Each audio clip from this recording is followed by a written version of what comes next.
The presenting sponsor of Moon Tower Soccer is FVF Law.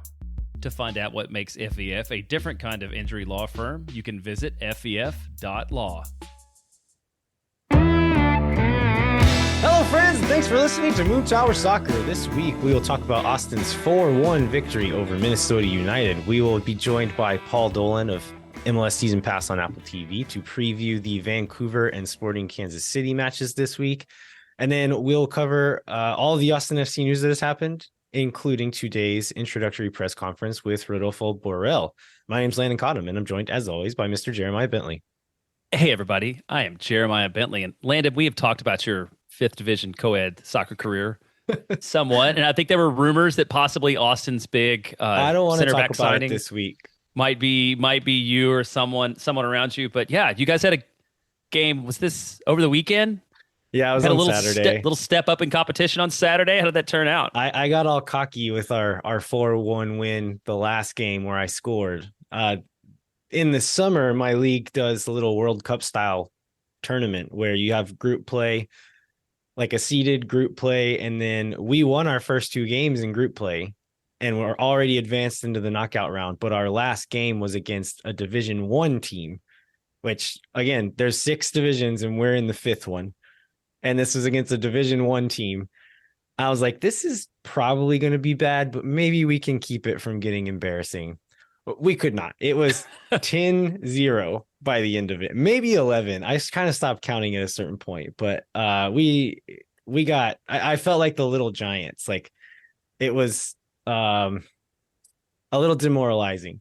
But you still made it through, so you still have a game to bounce back this weekend. Yeah, right? we have to play a Division 2 team this weekend. So that may be tough. We were walking away, and Rhodes, one of my teammates, was like, I understand that how the concept, like some people would think this concept is fun, but like, who is this for?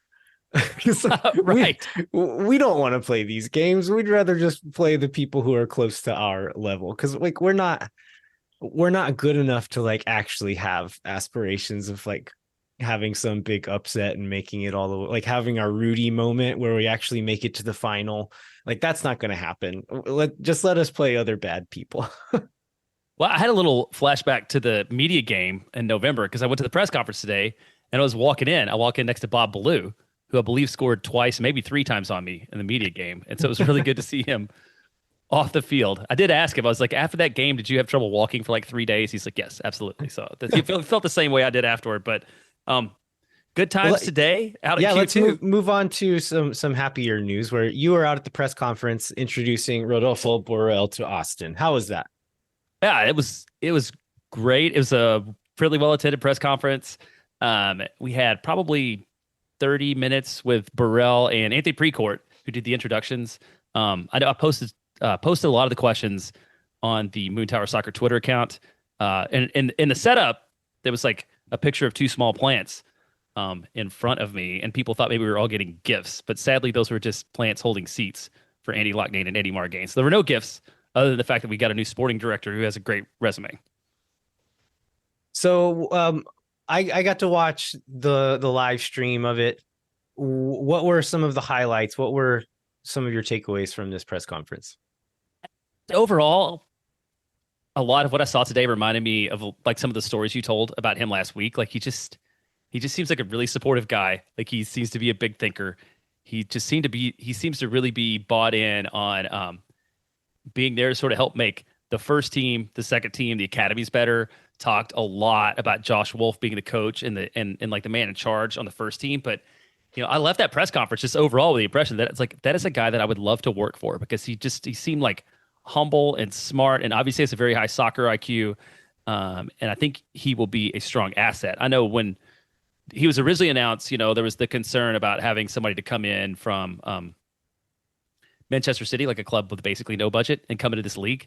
And he directly addressed that and talked about how he was excited about the challenges that Major League Soccer presents. And interesting, like his first 2 challenges that he mentioned were the size of the United States and the heat, which I think like recognizing that early on is probably really good, and just how that affects the way they have to play. But I mean, he seems up for the challenge. He was very clear that he is done being a coach and ready to be into the front office mode. He talked about that at least 3 times.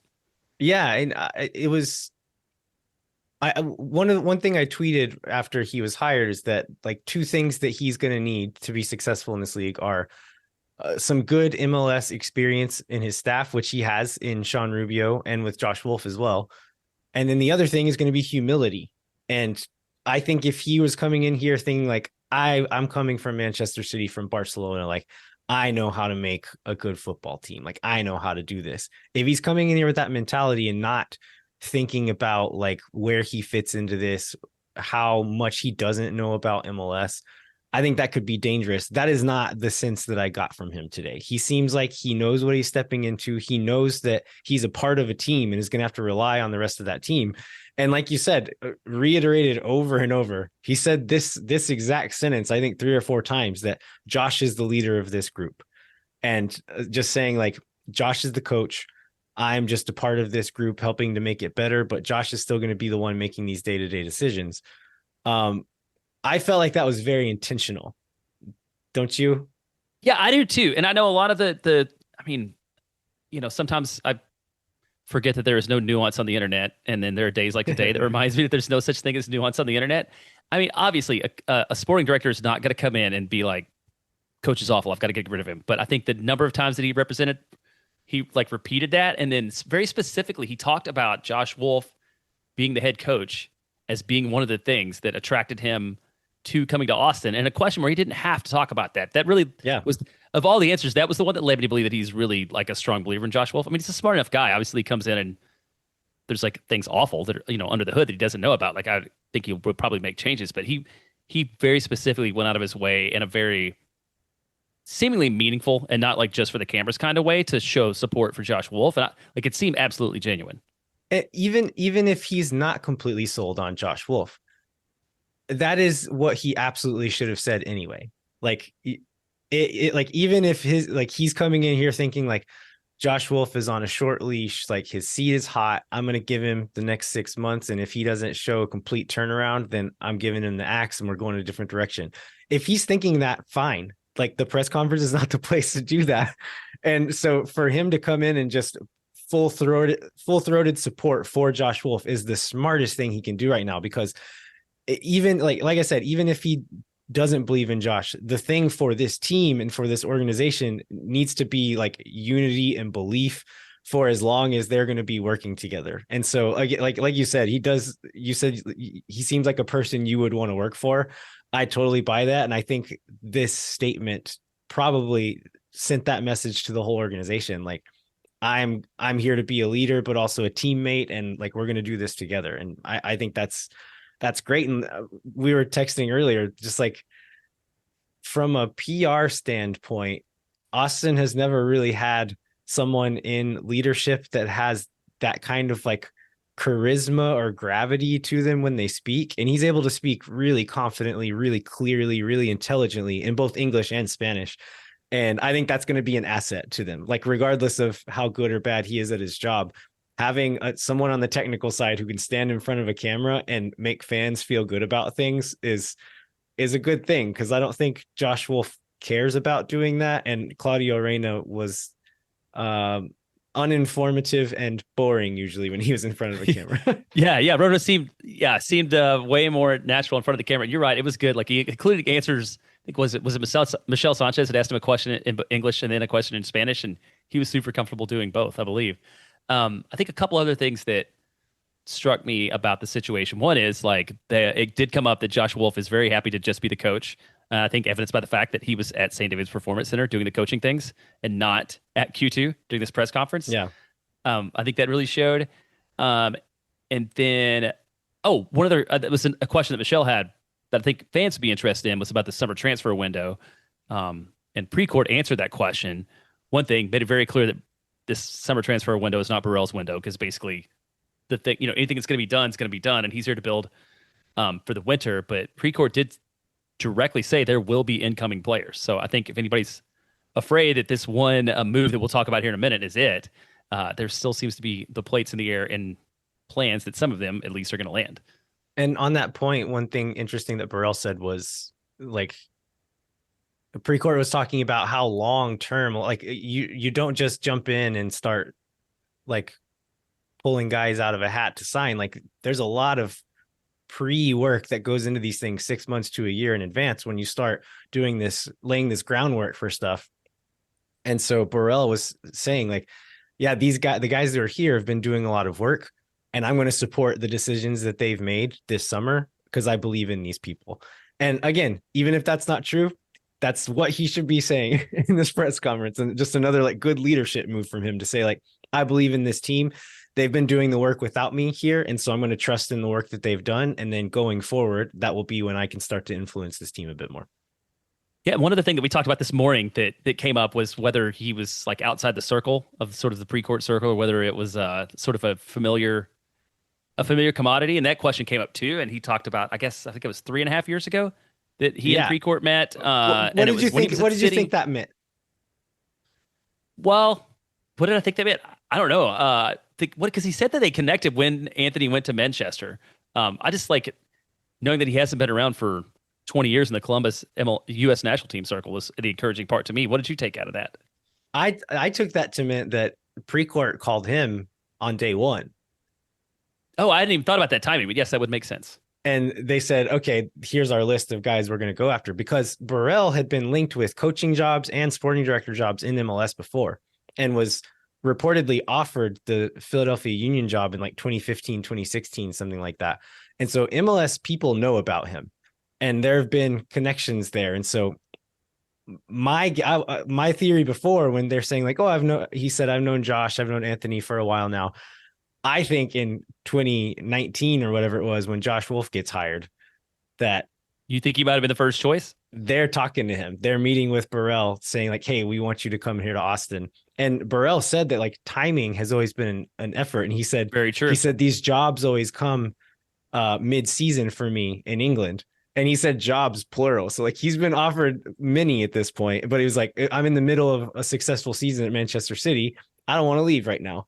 And so he said the fact that this one came in the off season in England was lucky for him, because he would have had a really hard time turning this one down if it would come in mid-season in England, but he would also have had a hard time leaving England. So all that to say, like, I think they were after him from the very jump and couldn't get him and defaulted to another option, which ended up being Claudio Reyna. But I think that's what that 3.5 years number means. Which we're going to move on at some point. I have 2 more things I want to talk about on the Burrell press conference, which is probably fine. But one of the other things that reminds me, one of the things that Precourt talked about was like, well, although this is a salary cap league, we can spend whatever we want on the front office and all the things outside of the first team. So I'm assuming that Burrell probably got a pretty decent paycheck out of this deal, which is a very true and important point in terms of having ambition and showing if they have ambition. I mean, I thought it was a little bit funny for him to like jump in and say that too at the same time. He's like, hey, this is expensive here. just so you guys are not getting little plants on the way out of here, because I've got a lot of money to pay to our new sporting director. It's a little bit like the guy who, like, you say something about like, oh, it's a nice car. You want to know how expensive it was? And then do you want to, I was going to talk about the scouting department before we move on. I thought he specifically mentioned that. I guess at least one, enough that we wrote it into the notes twice, or I think maybe each of us did. But like revamping the scouting department, I think that's a place that definitely needs some effort, and it's the place where obviously he probably brings the most skill to the table too. Yeah, I mean, just his talent identification skills have been shown over the years. His network is probably going to be really good from working in the city football group stuff, and then from all the teams that he's worked with. So the fact that they're going to be investing more in scouting resources, I think, is a good thing, because in certain regions we've done okay, but in others it seems like there's a lot of work to be done. And I'm glad to hear that they recognize that and are mentioning it without anybody really asking. Yeah, that one guy from Warren E can probably like lose his phone number. Like, I don't think he'll get any more calls there. Diego Cerati. Let me check my notes. Is there anything else that I'm missing here? No, I think I'm good. Let's move on to the next bit of news, which is Brandon Craig has been loaned from the Philadelphia Union to Austin FC for the rest of the season. Do you have the numbers pulled up there, Jeremiah? I do. So in exchange, Philadelphia receives Austin's 3rd round pick in the 2024 MLS Super Draft and may receive up to $125,000 in 2024 GAM, depending upon performance-based incentives. But yeah, this is very clearly a loan through the rest of the year with no option to buy, which is something we've seen in most of the loans that Austin's done. Yeah, and I think the reason there's no option to buy is because Philadelphia like believe in this kid. Like he is a big prospect for them. He's part of the U20 World Cup team, was a 90-minute starter every game pretty much. And so this is a guy that they'll be looking to sell to Europe in the next year or two. And so they're not gonna put in some transfer clause into this loan agreement and let us get him for cheap. Like they're hoping to bring him back. And the reason that they're willing to loan him is because they have two of the best center backs in the league in Jakob Glesnes and Jack Elliott, and then Damian Lowe as the third guy, either in a back three or as a backup for those other two, who's also quite good. And so a 19-year-old Brandon Craig is not going to crack that lineup very much. And so I think there's a lot of maybe initial reactions of Austin fans thinking like, okay, this is a guy who's going to come in and maybe start for us. But after researching a bit more, I'm not entirely sure that's going to be the case. Like I watched quite a bit of this kid at the U20 World Cup and then went through and watched some Y Scout footage and stuff. Very good on the ball, like very just as far as an attack-minded center back goes, he's very skilled, but he's not an exceptional athlete for his age going against grown men. He's not really even played first team minutes at all. So he's still quite unproven. And I think especially defensively. Yeah, he is. I thought it was interesting. Jim Curtin spent most of his news conference the week of that trade, like defending the move too. But he said, we feel as a club, we need to find creative ways to get him minutes. We happen to have three of the best center backs in the league, as you mentioned. And then it seems like maybe the relationship that Curtin has with both Wolf and Burrell had a little bit to do with where Craig ended up going. But yeah, I think you probably see sometime. Would you be disappointed if this is the only center back move that Austin makes during this window? I mean, I'll be disappointed, but like I'll also understand just because of like I don't have high hopes for like if we make the playoffs, I don't have high hopes of us making a huge run with the current set of defenders we have, especially if we can't rely on Alex Ring to be healthy. And so yeah, I'll be disappointed if they don't bring someone in, but like I also understand why it might happen, and we'll just have to live with that maybe. Yeah, what other you have some other response, I think, from sort of Philadelphia Twitter, which may be as like good or bad as Austin FC Twitter. So this should all come with some kind of caveat, I think. Well, I reached out to some Philadelphia Union podcasts and some writers from there. So I think I got responses from 3 different podcasts here, and it's this is from Philadelphia Soccer Now, Views from the Bridge, and the Free Kick Pod. So thanks for sharing your thoughtful opinions here. And this was prefaced in the first message I got back, but it was like, ask 10 Philly fans what they think about this kid, and you'll get a bunch of different responses. And so they range from, this kid is the real deal, he's good enough now, the only reason he's not playing is because of how good the other center backs on this team are. And then there's other people who are a bit more in my camp of thinking, which is this kid's going to be really good in a few years, but is not ready for a real MLS minutes right now. And so the truth may be somewhere in between there. Even like, but yeah, Philly people aren't even in complete agreement on that. But there are MLS minutes being given to people who are not maybe ready for a ton of MLS minutes right now in Austin. So there's right. At least some opportunity there. You know, it's not a Philadelphia situation for sure. Anything else on Brandon Craig? No, let's talk about the Austin FC2 match against Houston Dynamo on Friday. I believe you went out there in the heat, checked it out. Obviously, it was a relatively dominant performance. Do you have any particular like players or notes or anybody you wanted to talk about out of that match? Yeah, I want to talk about 3 individual players. So David Rodriguez has been missing for a few games now. I haven't seen anything released about what's going on with him, Valentin Noel was missing from this game. I think he had to come out of a game injured in the last couple of weeks. And so playing with not, and then Kip Keller has been called up, and so they've had to kind of shift around the back line. Charlie Asensio is also out. So there's, I guess, 2 or 3 first choice defenders not available, 2 of your best attacking players not available, and still able to get this 3-0 win is really impressive. So first player I want to talk about is CJ Fodrey. He gets 1 goal, 1 assist, and then hit the post once that on what would have been an amazing goal. I saw Kevin Morris posting some footage and saying that CJ Fodrey is too good for MLS Next Pro.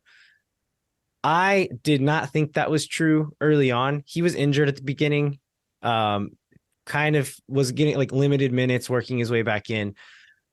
The last few games that he's played, though, he has looked a class above this league, especially athletically speaking. He is probably 6'2", something like that. Usually one of the tallest guys on the field.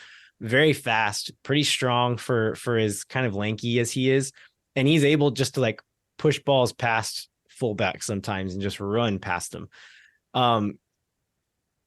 I think early on in the season, he was relying a bit too much on his physicality. He's added a bit more finesse to his game, which I think is good. But I am kind of starting to think that, like, how much better is it going to make him to just like physically bully defenders in MLS Next Pro? I think it would be valuable for him to maybe take a step up, whether it be a USL loan, I think would probably be like the best thing for him, or getting MLS minutes. But like, I'm not sure he'd be helpful there right now for Austin FC.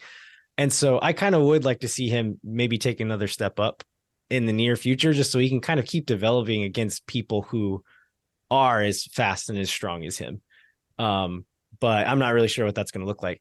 Another player, Cristo Vela. This is Carlos Vela's nephew. I think he's 18 or 19 years old.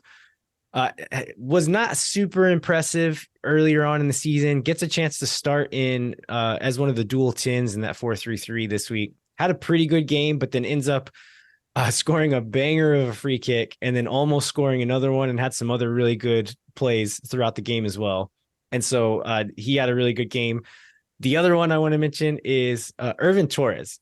Irvin Torres is a 15-year-old from the Austin FC Academy, gets his professional debut, gets to play like the last 15 or 20 minutes in this game. That's amazing and impressive for him to be able to do that. Like, what was he effective and meaningful in that amount of time? He looked fine. Like the game was, I think it was already 3-0 at that point, or maybe 2-0 at that point already. So the game was a little bit gone already, but he didn't look out of place. He didn't look lost. Yeah. I'd be curious to see him in a game where it's not over already and the other team is still fighting a little bit harder. But man, this kid he's going to be good. Just the fact that he's even getting the chance out there, not even 16 years old yet, and not looking completely lost, is in central midfield too, which is like, that's one of the highest IQ positions to be able to go out, and like the game is just so fast there the higher you move up, and to see him go out there and not look completely lost is really, really encouraging. Well, let's cover one more Austin FC 2 thing before we move on to the match. And this is sort of a repeat bit of news, I feel like. Damian Loss is MLS Next Pro Goalkeeper of the Month for June. Had 5 clean sheets in 6 matches in June. I think he's won this at least 2 other months, I believe. And he was also the team of the first half. So, I mean, he just continues to excel and get recognized for it. So it's great to see him do that. And the first match in July was a shutout too. So good for Damian Loss. Yeah, he's killing it. All right. Any other news before we take a break, Jeremiah? No, let's go ahead and take a break. All right. Hang tight. We'll be right back with our recap of the Minnesota United game. When no one is around.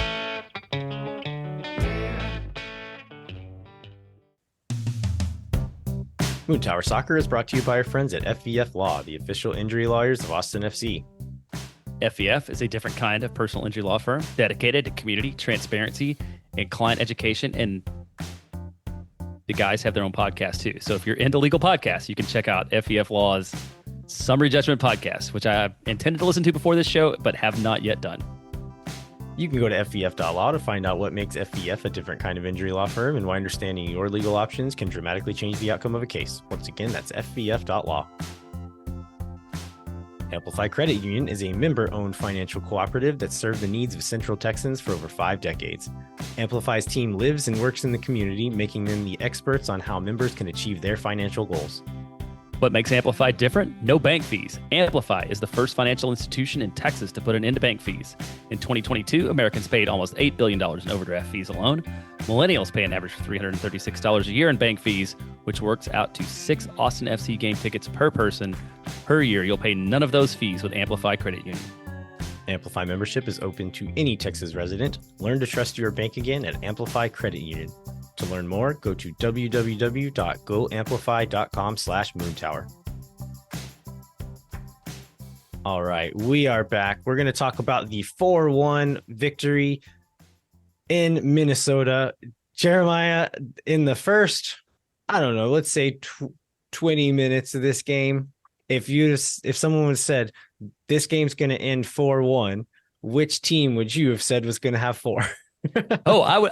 The first 25 minutes, I expected this game to end 4-1 or worse. But yes, not for it to be Austin, to be the team that pulls that one out. So I believe what the term smash and grab, I believe, was used about that. You know, I just, man, sometimes you get lucky.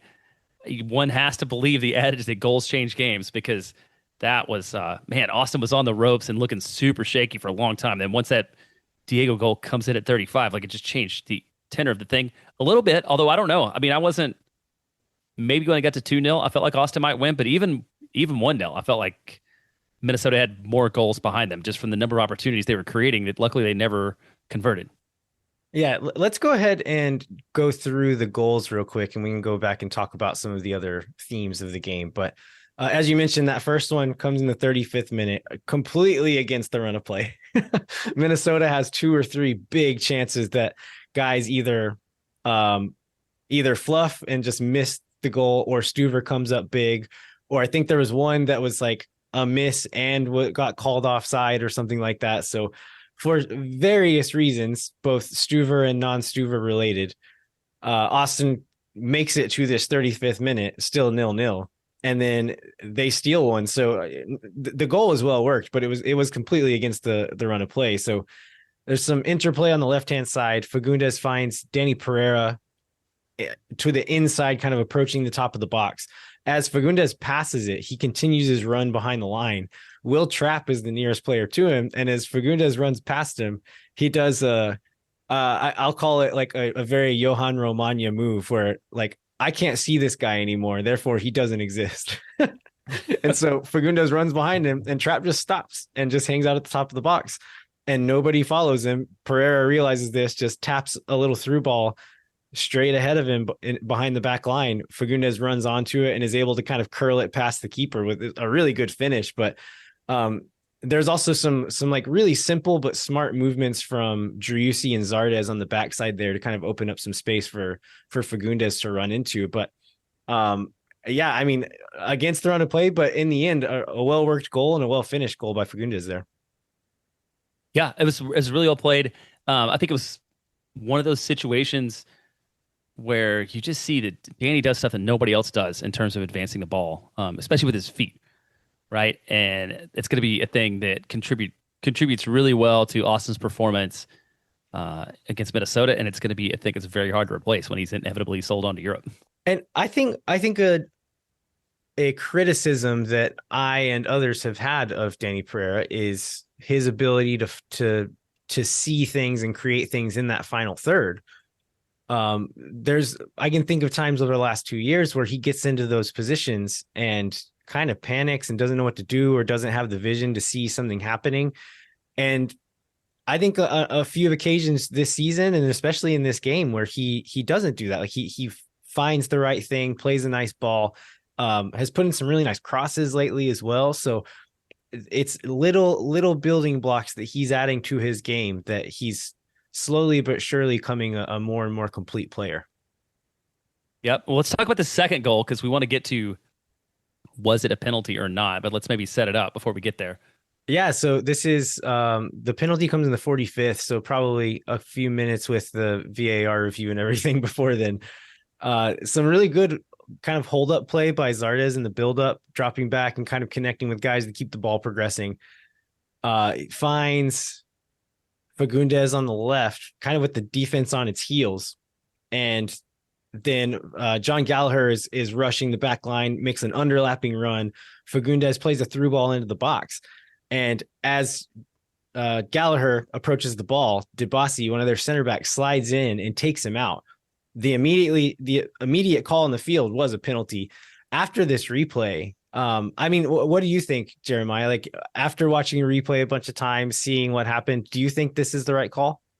Well, I'm gonna take the middle and cowardly route and say since that was the call on the field, there was nothing that would lead to overturn it. But I would not have been surprised at all for it to go the other way. I mean, I feel like he got some ball. I feel like it was reckless, and I think maybe the referee was just reacting to sort of like what you would see on the field in real time. Like just the way he kind of went in and the way that Gallagher went down, like it looked like a really, it looked like a penalty, right? With the speed that it was going in. But I think like in the super slow motion replay, like maybe not. I could see some officials not giving it because DeBossi does get one little tap of his toe on the ball, but there's nothing in the rule book that says if you touch the ball, it can't be a foul. Okay, I'm glad. I was gonna make sure that we got into that, but right, yeah, it's still it's still kind of a reckless play, right? It's still a foul. And yeah, the thing for me, and as I was watching the replay of this game, there's a moment where Alex Chilowitz, the ref, they're kind of standing there just with a close up of like Will Trapp is yelling him and DeBossi's over there talking to him. And you can read Chilowitz's lips. And he says, like DeBossi saying, I touched the ball. I touched the ball. And Chilowitz says, yeah, maybe you got like a little bit of the ball, but you went right through him. And so the fact, I think if DeBossi comes in and clears the ball out, like way out of touch of Gallagher, and then maybe like clips him and he falls down, he gets the call and like it's not a pin. But in this case, Gallagher reaches out, intentionally taps the ball ahead of him. It's not, he doesn't blast it out of bounds. The ball is still within a couple of strides and Gallagher's fast. And so you can imagine him still getting a foot on that ball and either clipping it in or at least stopping it from going out. If DeBossi's not able to get enough of a foot on the ball to keep Gallagher, like to get it out of Gallagher's path, like I think you still call it a foul whether he touches it or not. And so I think by the spirit of the law, that was the right call. So that happens. The ref doesn't go over and check. They stick with the call in the field. Driussi nails the penalty. Austin goes into the half, I think with two fan bases very shocked and surprised by how the game was going. And I know there's a broadcasting crew that seemed to really hammer on that at halftime too. Yeah. Sort of about how it gets maybe a little too much. I don't know. I mean, I'm not a big, like the announcers are against this kind of guy usually, but I feel like maybe they kind of oversold Minnesota's dominance in the first half. Well, the play-by-play guy was Minnesota's play-by-play guy for the last few years. And so he's still, we know how Adrian talks about Austin whenever he's not on the clock. So that's very true. That's very true. Then the third goal is another Sebastian Driussi goal. It's like really good team goal, great combination play. And this is the one I think where finally everybody felt like this game was in hand when this one came about. And I think this is like the moment that solidified the opinion that everyone has that Dani Pereira balled in this game. There's I think it's off a goal kick. The ball's kind of ping-ponging back and forth off of heads. Lima heads it towards the center of the pitch, towards Dani Pereira. Before it hits the ground, Dani kind of taps it up in the air to squeeze past one defender. In like a fluid motion before that ball hits the ground, he pushes it past the next midfielder and just eliminates two guys with like the slickest, most fluid little touch. And I made an audible noise that I don't know where it came from that like would probably get me kicked out of church. It was an amazing little move. He pushes past and is driving at the back line, three attackers in front of him, Sebastian Driussi directly out to his left. He plays it. I think he's trying to play it to Zardes' feet and isn't entirely accurate. And Zardes isn't entirely fast and doesn't get to it. But then Finley's also crashing through and is able to get on the end of it. As that ball gets played, Fagundez starts a a near post run all the way from the back line, pulls their right back all the way across with him. Driussi just runs straight ahead towards that back post. And this is like the Ethan Finley special. This was the little ball that I was very excited about seeing when Ethan Finley got signed to this team. Just that little chipped ball from the edge of the box towards the back post. And whenever he hits that accurately, and you have a guy like Sebastian Driussi who knows exactly where to be in situations like that, like that's going to be a goal every time. So I think this is maybe like my favorite goal of the game here. It was beautiful. In addition to that, Danny balling out, I think that was another one of these moments that convinced everybody that Ethan Finley is the true and deserved starter on the wing above Rigoni, because he keeps doing stuff like this. He just puts in these solid shifts, and does things that contribute to the team. And you talked about like an Ethan Finley special. Like I think it's something that like he has sort of a unique element to his game too, and being able to do that that Rigoni hasn't been able to unpack yet. The next goal is in the 85th minute. This is by Minnesota, and I believe in the right after that third goal, they put in Teemu Pukki to get his MLS debut. He looks good. Like I think he's going to make this team better. It wasn't enough to really change anything, and we can talk about Austin's defense here in a little bit, but they end up giving up a goal in the 85th. This is off a corner. It's kind of that near post flick on off of a header, and then the second ball bounces off the back of Paddleford's head and kind of surprises Stuver and goes past him. So a little unfortunate / lucky, but I think we also gave up over 10 corners. And so if you keep giving up corners there, like it's going to happen. And also Austin should feel very lucky that was the only goal that got scored. So that was the only one. Yeah. Because Brad Stuver, well, between luck and Brad Stuver, there were plenty of other opportunities for Minnesota to score. So that was one you give up. I think lots of people were disappointed to not get the clean sheet, but ultimately that outcome, especially given how that game looked in the first half, is the 3 points or 3 points. Yeah. The last goal, I think this is a bit of a trash can goal where Minnesota defenders weren't all entirely trying the whole time, I think. But Rigoni gets a shot off. It gets saved, recovered by Driussi. Driussi and Gallagher kind of combine on the right-hand side, and Gallagher slips Driussi in behind the back line into the box. He squares a really hard low ball across the front of goal and finds Rigoni on the backside wide open. Again, a well-worked one, but it's a little less impressive whenever the defense is more or less static at that point. Yeah, this Rigoni, it's a 0.92, I mean, X goal. It's a 92% chance that he scores and 98% when it's on target, because he's, I don't know, what was he, a foot maybe? Outside of the goal, I mean, a couple feet maybe outside of the goal. When he had to react to get to it, but he was very close and I don't think he could have put that over the bar if he tried. Yeah. So overall, it's a 4-1 win. Austin comes back in 5th place now. So with these performances that Austin's had over the last few weeks, I think, 10 points in the last 4 matches have gone up all the way from 12th to 5th, but the table's still super tight. Good week, bad week can make a huge difference. Let's talk about some player performances now. Let's do it. We already talked a little bit about Dani Pereira, but I mean, he had some really great moments. He gave the ball away cheaply on a couple of occasions. Players were slipping a lot. I don't know if you noticed that, but I saw 4 or 5 little slips from people.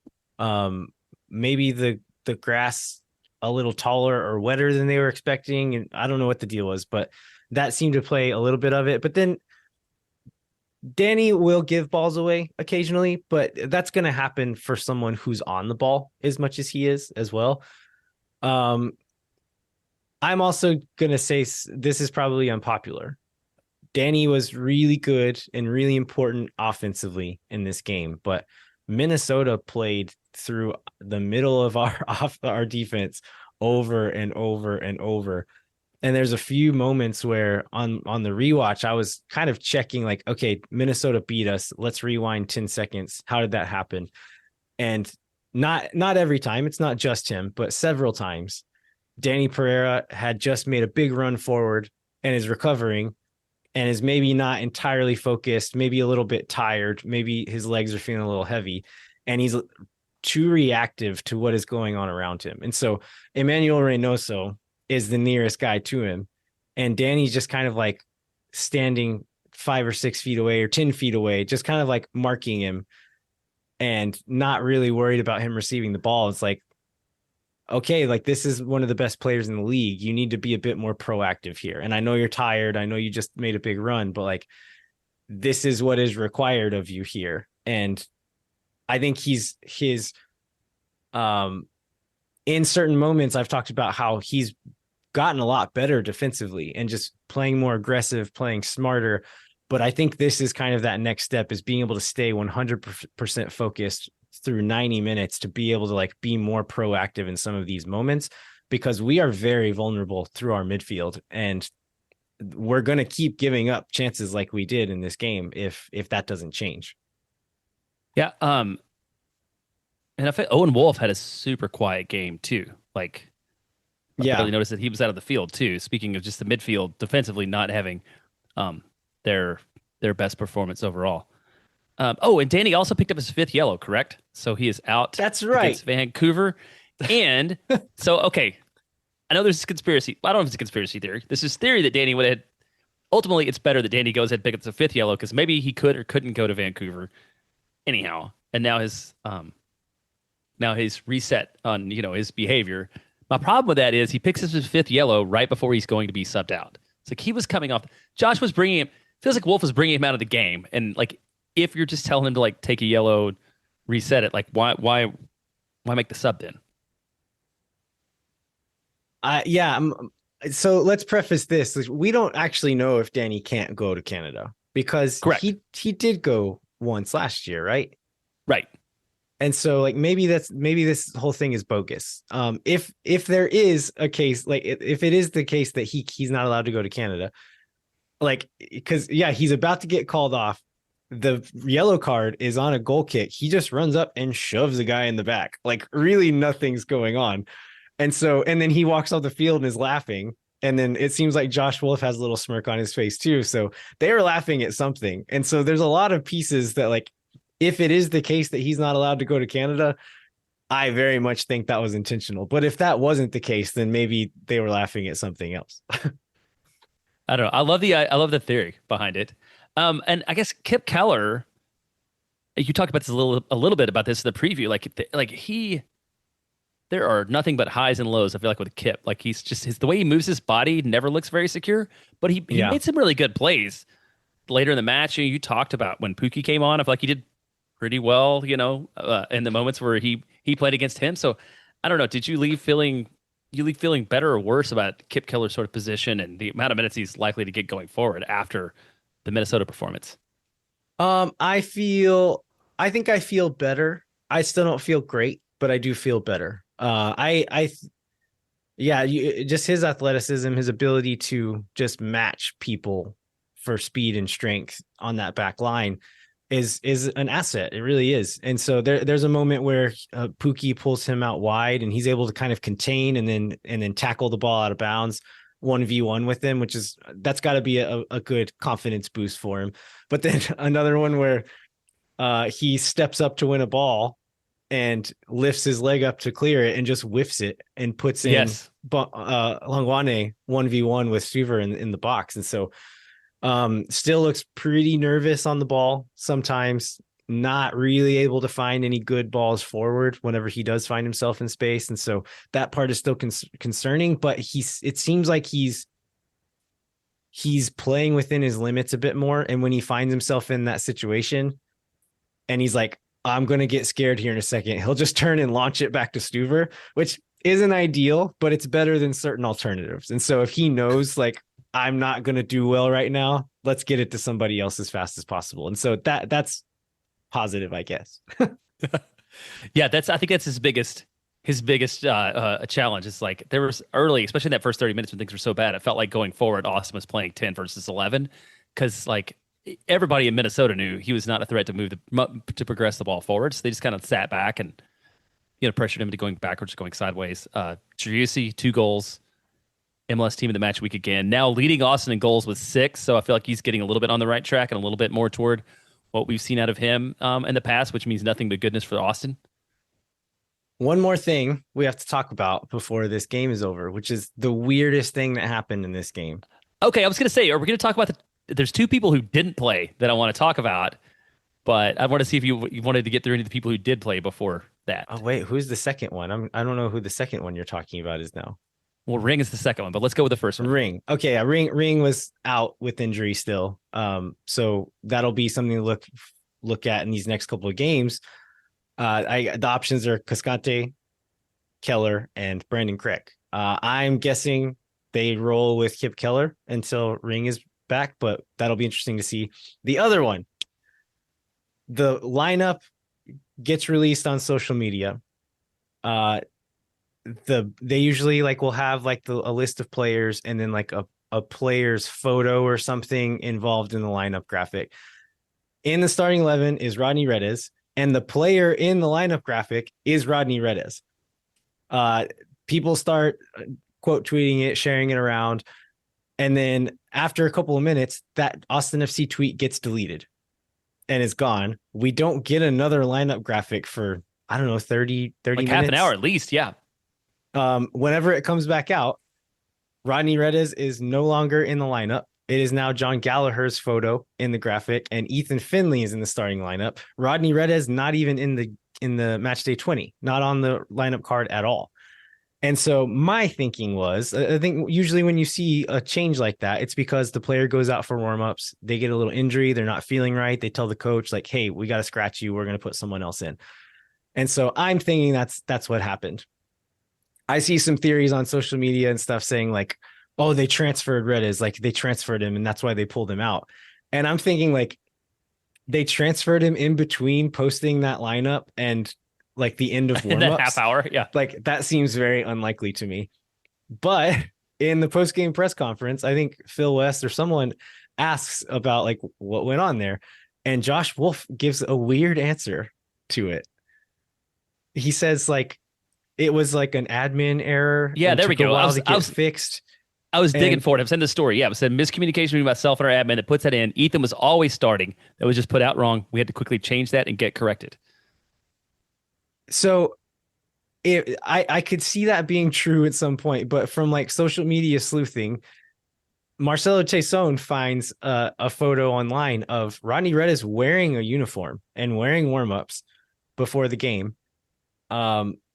He was there. He's in some of the video post game. And so like they took him. You usually don't travel with someone who's not going to be in the game day 20. Like that's very rare to take someone along. So, and then if they like the whole plan was for him to never be on the bench at all, like you would have taken someone else, right? And so you could have 20 on the bench. So like all of this stacking up is like something else weird is happening. And so like maybe he did get transferred in between lineups getting posted and warmups being done. But that seems so weird to me. Well, you keep saying game day 20, but it was a game day 19 once they pulled him out.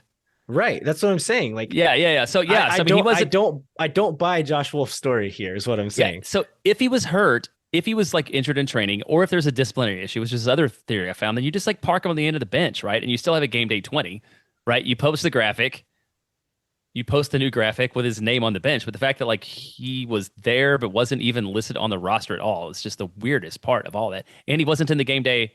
I mean, the post game like team photo that everybody loves after wins. Yeah. Even though clearly he was there. There were 19 players in that picture, and one of Rodney Redes is not one of them. Yeah. So it's very weird. I do not know what's going on. And like if none of it would be weird if Josh was like, "Oh yeah, he got a knock in warm up and that was it." But maybe that did happen and they are trying to transfer him, and so they don't want to say like, "Okay, this guy's injured, but we're also like negotiating with another team or whatever to try to transfer him." And so like maybe they're covering for that, but the whole thing is very strange. Yeah, it's like Phil West told me today at the press conference. He's like, and it's another story that we will never really know what happened. Yeah. Like there's just no. He's like, I've asked everybody 3 times and nobody's ever going to tell me about it. We're just left to speculate. Any other notes on this game before we move on? No, I don't think so. I just we've talked about this in the preview of the next matches, but it's great that the position that Austin's in the table. It's great that Austin's dug themselves out of a hole, but just with how tight the West is, like Austin's got to keep it up too. So and strong performance. I've got this quote. Okay, I've got this tweet from somebody named BMK Marcel that summarizes my own thoughts. Said after that loss to Kansas City, if you told me we'd come back a week later and thrash Dallas and Houston back to back, then demolish Minnesota United and be in fifth in the West, I'd call you insane. Yet here we are. And that's just like exactly how I feel about how things are going. But I'm going to enjoy it. Yeah, and we said this several weeks ago that like MLS is crazy, the table's tight, like anything can happen. We didn't see many signs to believe that it could happen, but just like we still knew that it was possible to happen, and like not necessarily likely, but not like weirder things have happened in this league. And so it does feel weird to experience it firsthand, but in the grand tapestry of MLS, this is not a weird or uncommon thing to happen, right? Right. No, not at all. It's just there's gonna be these ebbs and flows. And, we saw Austin last year, super early on, just be like the most dominant club in the league and then just almost crash into the playoffs and then turn out fine. So it's just part of the ride. And luckily it's a fun part of the ride right now. It makes this show more fun every week for sure than it was like a month and a half ago. Well, one more note that I'll make on this game. One thing that we said, I don't know, a show or two ago, is that one of the main differences in this year's team and last year's team is that we could play poorly, but if Stuver, Driussi, and Fagundez showed up, we could still steal games sometimes. This is what happened in this game. Like Fagundez was good. Driussi came up big in the moments when it mattered. Stuver was huge, as he often is. Whenever those three guys are on, like we can do it. Like we can win games, and I'm hoping they can keep that up going forward, because those guys make all the difference for this team. All right, were you ready to take a break and then do a game preview? Yeah, or two game previews. We'll take a break. We're going to be right back with Paul Dolan to preview the Vancouver Whitecaps game midweek and then the weekend game against Sporting Kansas City. Hang tight. We'll be right back. Moon Tower Soccer is brought to you by Covert Ford. The Coverts have been meeting the needs of local car buyers for 114 years because of their service, financial expertise, and support after the sale. In addition to supporting car buyers, Covert's an important part of the soccer community and the official automotive partner of Austin FC. And they recently put Maxi in a Ford Bronco that I'm going to keep pretending that we personally sold him. I love it. Yes, we were there signing the ink. We're like, we got to talk to the finance guy, but we'll be right back. Right now, if you're looking for a deal, Covert has one on a 2023 Ford F-150 XL Super Cruise, stock number 2230076. The MSRP is $53,815, but with dealer discounts and package savings, it could be yours for only $45,299 plus tax, title, and license. And with a Ford approved Ford credit, you can get it for 0% APR over 36 months or 3.9% APR over 60 months. If you're in the market for a new or used vehicle, be sure to check out covertford.com. Moon Tower Soccer is brought to you by Sage Wilson Realty. Thanks to Sage Wilson Realty, we'll be giving away 2 tickets to an upcoming match. So fill out the form in the show notes to enter for your chance to win. Again, this is made possible by Sage Wilson Realty. So if you or someone you know are in need of Sage real estate advice in Austin, talk to our friends at Sage Wilson Realty. Be sure to check them out online at sagewilson.com.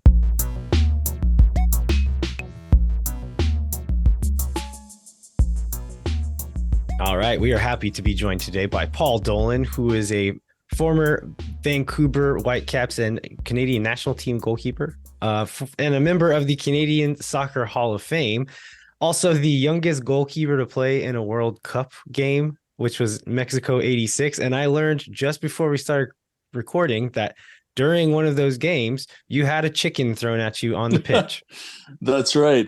Let's call it technically a rooster because the French symbol on their jersey, right, is a cock, right? It's a cockerel. So I guess one of the traditions I found out when I was a 20-year-old playing in the World Cup against France in that game in Mexico, that one of the traditions is to throw a rooster as I'm about to take a goal kick. And the linesman had to come over and kind of cuff it and take it away. And who knows where that ended up, that rooster. But yeah, you know what? I would fly around all over the world after that with the national team. And whatever country I was in, I would always see that on the blooper reel. So probably not anymore because it's so low def. But it was quite the event for us to have played in the World Cup against France, the reigning European champion at the time, and then to have that happen. So you were currently working for MLS Season Pass on Apple TV, but your job most recently before that was calling Vancouver Whitecaps game. And you're going to be on the call this Wednesday where Austin is playing in Vancouver. So we're going to go through that game. And then we asked you just before recording, but you've also called some Sporting Kansas City games this season. So you're going to help us preview that one as well. Let's start off with the Whitecaps, though. That's going to be Wednesday, 9:30 local time here in Austin. Vancouver is currently 9th in the table, but the Western Conference is wild right now. So they're still only 5 points behind Austin and have played 2 fewer games. Is that right, Jeremiah? Yeah, that's right. They're going to get 2 games in hand over Austin. Yeah. So they played to a 0-0 draw in Austin back in April 15th, which is kind of an ugly game for Austin. Last 2 matches were a 3-0 loss to Sporting Kansas City and then a 3-2 loss to Seattle. They've been much better at home than on the road, and they're going to be missing a couple of players. Julian Gressel's still out on Gold Cup duty. There's a few others. It looks like maybe coming back, maybe questionable. Paul, can you tell us what this Vancouver team might look like on Wednesday? Well, the biggest issue they have right now is fullbacks, defenders, because as you mentioned, Julian Gressel's away, although he's played more as an 8 this year as an attacking midfielder. But he could play in a wing-back spot or a defensive role if need be. And the fact is the Whitecaps need be right now because they're going to miss Matthias Laborda. He was red carded against the Seattle Sounders. Ali Ahmed, who is just coming back from the Gold Cup with Canada, but was injured in that game, probably not able to go. So that's one area I think that you'll see a little bit of a possibility for Austin to attack is inexperienced fullbacks. They'll probably go with 3 in the back. Again, the Whitecaps, they did that against the Sounders to some success. I guess if you concede 3 goals, it's not a great day defensively. But what they're going to try to do, I think, is harken back to, you mentioned some of the results there, Landon, where it was 0-0 against Austin, and then they lost 3-0 in Kansas City, and then 3-2 just recently to the Sounders. But they're going to harken back to just a week and a half ago when they thumped LAFC, and the scoreline was only 3-2, but it was probably the best game that the Whitecaps have played all season long. And Ryan Gauld in particular was phenomenal on the day. He's really come to life in the second part of the first half of the season. I know that Andres Cubas was out during this last game as well. Are they expecting him to be back for this one? I think so. Yeah, it was a hamstring strain that they just didn't want to push against Seattle. But you talk about a defensive presence. I think he's one of the best number 6s, defensive midfielders in the league. I know you've got a good one too in Austin, Dani Pereira. But Cubas for me is the most aggressive defensive midfielder in the league. He blocks the lanes. He wins his challenges. And then when he gets on the ball, he sprays it around quite nicely too. But really, it's first and foremost defensive. So having him back in the lineup, I think, helps the Whitecaps in that area of the field for sure. But it'll still be a bit of a tinkered with back 3. Luis Martin's probably playing there again. He played against Seattle, normally a wider left wing back type player, but he's an experienced head back there. But it's an area that the Whitecaps have been a little unstable in the last little while, as you said. Yeah, and the Whitecaps, they also looked a little uneasy on set pieces against Seattle and gave up some goals. Is that normal for them? I haven't watched them play much this year. No, you're right that the goals that they conceded were really poor, and that's something that Jeremiah they tried to address today in training. We spoke to Vanni Sartini and we spoke to Josh Wolf both today ahead of the game on Wednesday to get some insight into the things that they wanted to correct and what they saw in the other team that they looked to attack against. And obviously, Vanni Sartini was really disappointed to have conceded 2 set-piece goals, both of them where it was just a little flick, and then the man was wide open, a yard from goal, which was Leo Chu, a guy who's in really good form right now for Seattle. Certainly on the setup side, where he had 8 assists coming into the game, and then he scored a pair against Vancouver. So you can't leave him wide open, and they did. The Whitecaps like to set up with zonal marking, and for the most part, it's worked this year. There have been times in the beginning of this year and throughout last year as well where that zonal marking cost them, because all it takes sometimes is a flick, and then if you're not staying with your runner, you're just marking the space.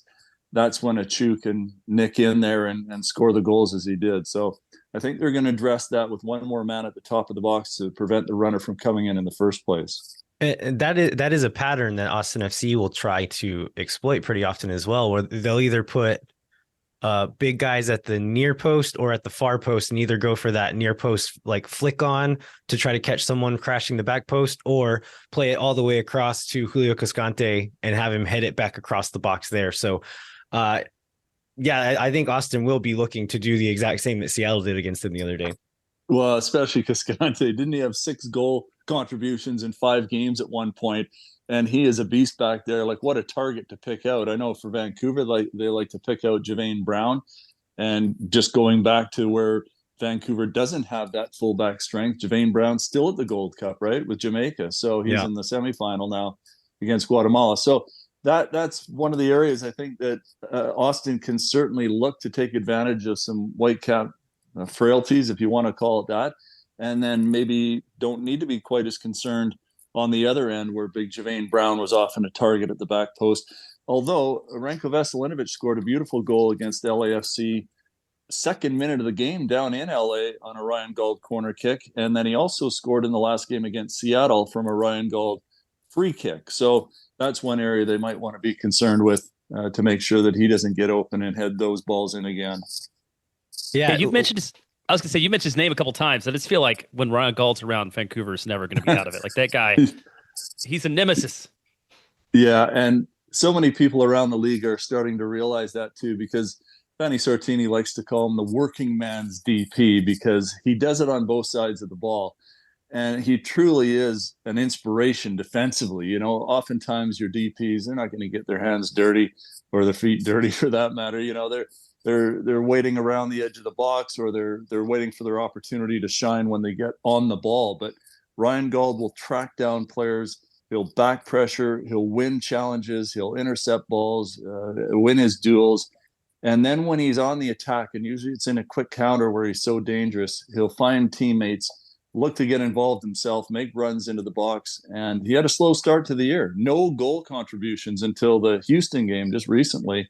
But since then, he's got 5 goals in 6 games, as well as a lot of helpers there as well. So he's a player, I think, that is finally coming into really good form, as he did last year later in the second half of the season, and as he did immediately when he joined the Whitecaps a couple of seasons, or 2 years ago, I guess it is exactly right at this point. There's a lot of speed and athleticism in the attacking half for the Whitecaps, which is a little concerning for me, considering that Austin is without. They have center backs, but it's not their preferred starters at center back. Alex Ring was out the other day, so there's a good chance he's not going to be available on Wednesday.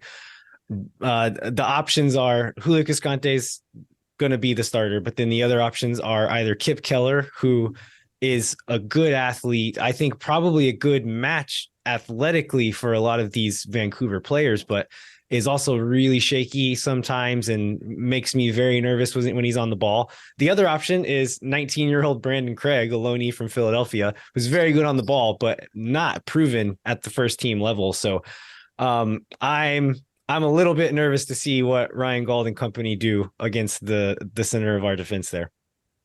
The other thing they'll do too is that they'll pressure right from the front, especially at home at BC Place in Vancouver. You probably saw it a little less away from home, especially in warmer conditions where the Whitecaps will set up more in a mid block, not to exert too much energy. But at home, they like to really pressure the opposition. So if it ended up being Craig in the back there at 19, you'd think they would kind of trap and wait for him to get on the ball and then go after him. But I think they would do the same with Cascante or whoever's going to be playing in that position. So it might be a situation where we see Austin look to relieve that pressure, maybe over the top or into the channels, or if they can connect through midfield where they have good players like Pereira who can get on the ball and relieve that pressure and then find the second man from there. But it will be a big test, I think, because Brian White and Ryan Gauld have hooked up really well in the last few games. That partnership has been outstanding. And of course, they got the second goal together against Seattle with a flick-on header from Brian White, and then Ryan Gauld in alone on the breakaway. So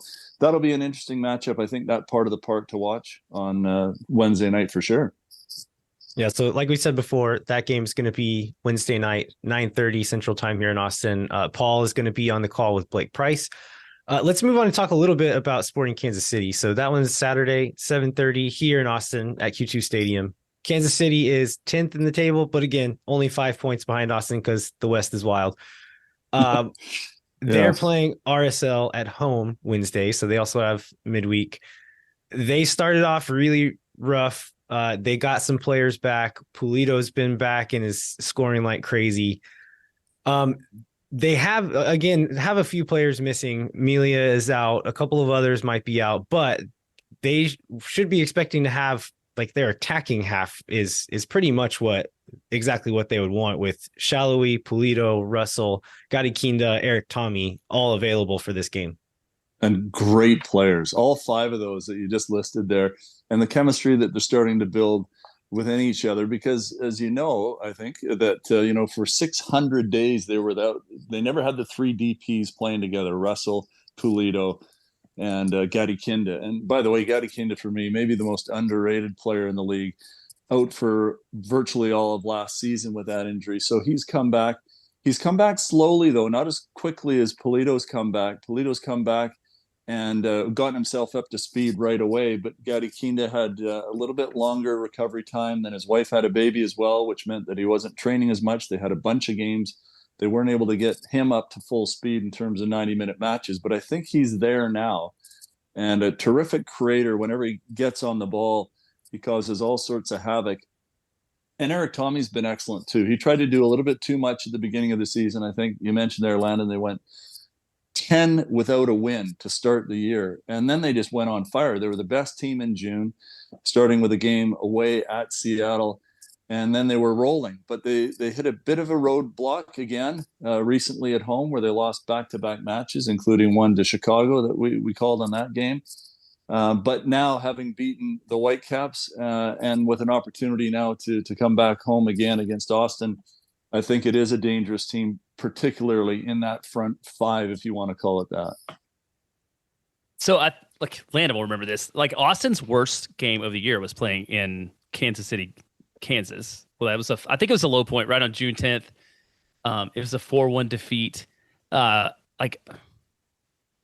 don't know. Like, how does Austin recover from that? Like, what can Austin take advantage of? Is it the missing pieces of the back, or is it something else? It was funny to watch the game that Austin played against Minnesota, where, let's be honest, up until the 35-minute mark, they were kind of getting battered. That felt like a robbery to us. We felt like we made out like bandits in that one. Yeah, Minnesota. I think the shots at one point were 6-1. The post that was hit, and it was one-way traffic. But once that goal went in, so I think it's a lot of Austin, I think, this year, and their success is going to come down to momentum and building on the success. So you win 4-1 away from home in a pretty tough place to play in Minnesota. You just, regardless of the fact that they lost 4-1 earlier in the year, I don't necessarily think that will phase them at this point, because it's a completely different mindset now as things are starting to tick in the right direction. The 2 wins against the Texas rivals most recently as well, convincing 3-0 wins in those games. Things are starting to go, I think, in the right direction. So just like Sporting Kansas City at the beginning of the year, going winless in 10 and turning things around, they've forgotten about that slow start. I think that could be the case for Austin as well. But yeah, the opportunity certainly comes on the defensive side of things. The stand-in goalkeeper and Kendall McIntosh, I think he's been okay to replace Tim Melia. Their back line has been relatively solid, but not overly consistent. Castellanos has had to come in a couple of times for Rosero. Their right back position has not been overly solidified, with Driussi also injured. And even at left back with Ndembe out, they've gone with Leibold, who I like getting forward, but maybe not as strong defensively. So I think, if anything, that's the area that Austin might be able to look after and get after them. All right. Well, any other thoughts on either of these matchups or just Austin in general? Well, I think, the season that Austin had last year and the slower start that they've had this year, it's obviously a disappointment not to be able to replicate that. But so many of those same pieces still here. And as I say, I think starting to turn a corner. means that I think we'll see a different game than the 0-0 game down in Austin earlier in the season. I think we'll see a wide open game up in Vancouver because the Whitecaps like to attack. They like to pressure high. They have a high tempo. And I think Austin will try to match them for that too. They're not afraid. They won't just sit back. I think they'll try to get after the Whitecaps as well, especially with those defensive frailties with some of their players missing. I'm hoping we'll see a lot more action than we saw in that previous game earlier in the year. Yeah, we're hoping for success, but if nothing else, maybe we can hope for entertainment. That's it. Yeah, that's all you can ask for. And I know the Whitecaps are desperate for points. You know, they lost to Seattle. They've got 2 more home games here. And then when they come back from Leagues Cup, they have a 7-game road trip. So if they don't get the points at home, that is going to be a big ask on the back end. Wow. All right. Well, Paul, thanks so much for joining us. We really appreciate it. And good luck on your upcoming games. Appreciate it. Good to speak with you guys. Take care.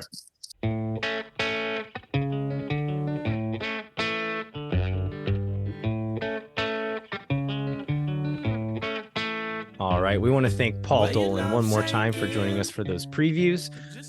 Listeners, we'd like to remind you to rate, review, and subscribe wherever you get your podcasts. Go open up your phone right now. At least give us a rating. If not, write out a review. This really does help people find us, helps us be a bit more visible for folks who are looking for new content. And then come find us online at Twitter. I'm LVHero87. Jeremiah is JBentley_ATX. And then we're Moontower Soccer on Twitter, Instagram, YouTube, and Threads. Yes. Well, once we figure out how to make Threads work, or once I do, I think you posted a couple times on Threads from the Moontower Soccer account. Account sharing is a little more difficult than it is with Twitter, so Jeremiah can't get into it right now. And we're not throwing all our eggs in that basket yet. I more or less wanted to save the name in case someone could steal it from us somehow. But as broken as Twitter is, it is still far from dead, I think. So we're gonna stay there for now, but we've got our bases covered in case the worst happens.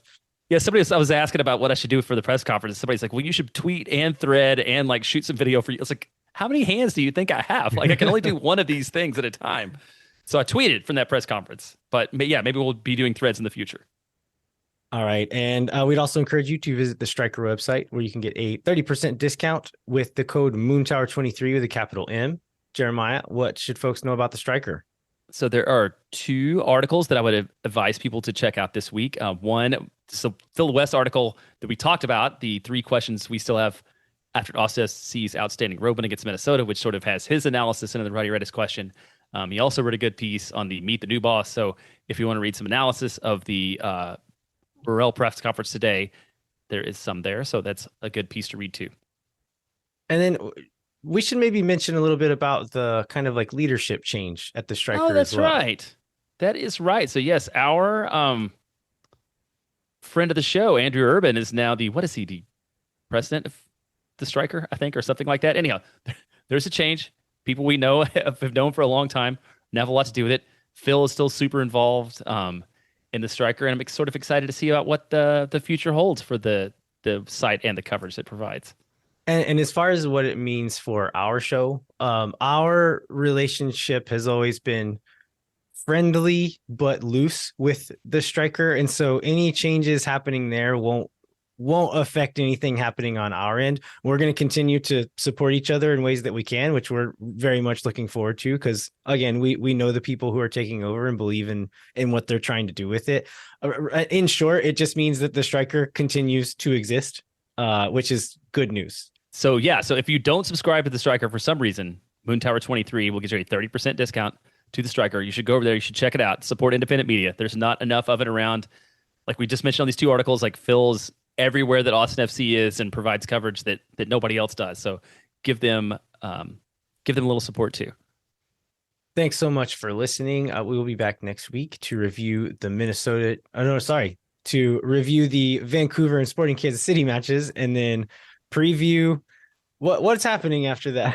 Yeah, after that, there's a little bit of a break. We don't know how long the break will be. There's All-Star games the following week, and then on July 21st and 29th, Austin FC will have Leagues Cup matches, and then maybe it will continue beyond that. So I think we'll talk a little Leagues Cup. Be maybe a good time to get some guests on, and we've got a little bit less of a demand in terms of game loads. So maybe we can have some deeper conversation with some folks about just soccer in general. All right. Well, we'll be back then to talk about all that. Until then, I'm Landon Cottom. I'm Jeremiah Bentley. We'll catch you next time. When no one is around.